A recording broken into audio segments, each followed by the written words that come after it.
Coba bayangin, lagi asik-asiknya takbiran dan lagi mau sholat Idul Fitri, tiba-tiba situasi berubah jadi mencekam. Hari yang seharusnya saling memaafkan, makan opor, dapat amplop, malah jadi momen paling kelam di Tolikara tahun 2015. Kok bisa? Apa sih yang sebenarnya terjadi? Yuk, kita bedah kronologinya. Nama aku Alisa. Aku Diana. Nama saya Fadia. Nama aku Dedi.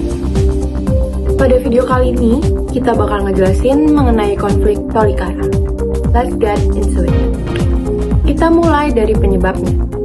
Jadi, konflik ini berakar dari sebuah surat edaran dari GIDI, Gereja Injili di Indonesia, yang melarang pelaksanaan sholat Id di lapangan terbuka. Alasannya, karena di saat yang bersamaan lagi ada acara seminar dan KKR Internasional Pemuda GIDI. Ditambah lagi, ada gesekan soal penggunaan pengeras suara yang dianggap mengganggu acara tersebut. Masuk ke kronologi, pada tanggal 17 Juli 2015, jam 7 pagi, jemaah muslim di Karubaga mulai sholat Id di lapangan Koramil. Tiba-tiba, sekelompok massa datang dan minta ibadah untuk dihentikan. Situasi memanas, negosiasi gagal, dan lemparan batu mulai terjadi. Aparat keamanan terpaksa melepas tembakan peringatan buat bubarin massa. Sayangnya, ada korban luka dan 1 orang meninggal dunia dalam kejadian ini. Di tengah kekacauan, massa membakar kios-kios kayu di sekitar lokasi. Nah, api ini merembet sampai menghanguskan musola Baitul Muttaqin yang ada di sana.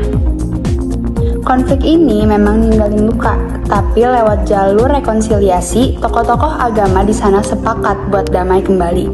Pelajarannya, komunikasi dan toleransi itu mahal harganya.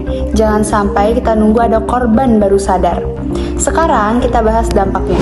Konflik ini nggak cuma berhenti di hari kejadian aja, tapi efeknya jangka panjang dan kerasa banget.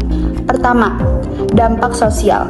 Hubungan antar umat beragama di Tolikara sempat retak. Rasa curiga tumbuh, kepercayaan menurun, dan masyarakat jadi terbelah antara mayoritas dan minoritas. Padahal sebelumnya, mereka hidup berdampingan dengan relatif damai.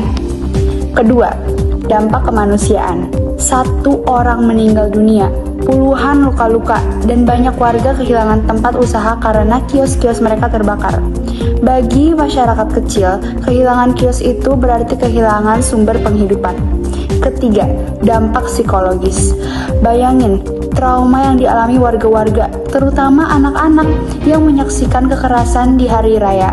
Hari yang seharusnya penuh kebahagiaan malah berubah menjadi hari yang dipenuhi kenangan pahit. Keempat, dampak nasional. Kasus ini jadi sorotan nasional maupun internasional dan membuka mata banyak orang bahwa toleransi di Indonesia itu masih perlu dijaga. Konflik Tolikara menjadi pengingat kalau isu agama itu sensitif banget. Salah komunikasi sedikit saja bisa berujung fatal. Nah, sekarang kita masuk ke dalam solusinya. Karena konflik tanpa solusi cuma bakal jadi lingkaran yang berulang. Solusi pertama, dialog antar umat beragama. Setelah konflik, pemerintah dan tokoh agama mendorong pertemuan terbuka antar umat Islam dan Kristen. Dialog ini penting biar enggak terjadi lagi salah paham dan semua kaum merasa didengar. Solusi kedua, peran aktif pemerintah dan aparat keamanan.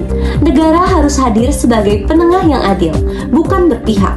Pengamanan tempat ibadah, perlindungan minoritas, dan penegakan hukum itu wajib, biar kejadian serupa enggak terulang.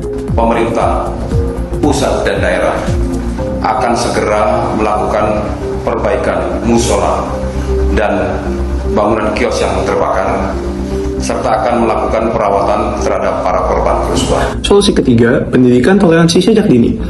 Toleransi nggak cukup cuma slogan, nilai saling menghormati harus ditanamkan lewat pendidikan, baik di sekolah, keluarga, maupun lingkungan masyarakat.